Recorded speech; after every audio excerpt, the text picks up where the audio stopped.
our Miss Gamay 2025 is Miss Princess Mariel Bellion Colon Villarosa, representing Unit 3.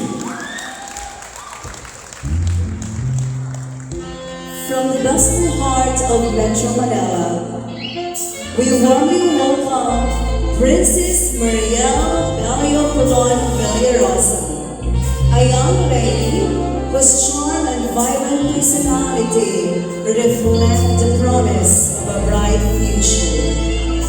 Born on the Princess Mariel is the treasured daughter of Mrs. Mary Jane Bellion Colon Villarosa and Mr. Elisel Bartolomeo Villarosa.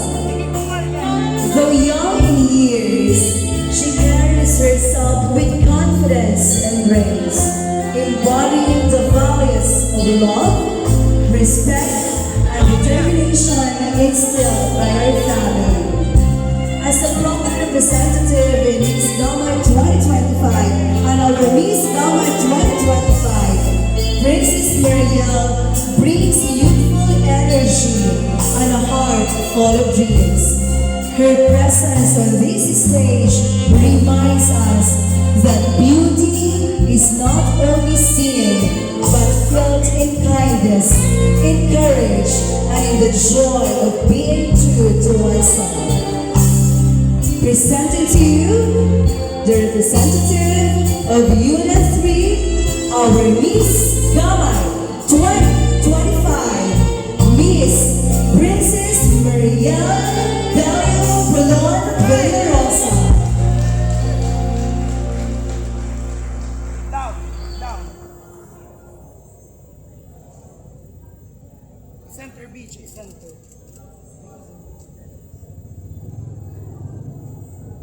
The sash for our Miss Gamay 2025 will be pinned by Mrs. Mary Jane Bellion Colon Villarosa and her sister, Miss Elizabeth Del Rosario.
Thank you.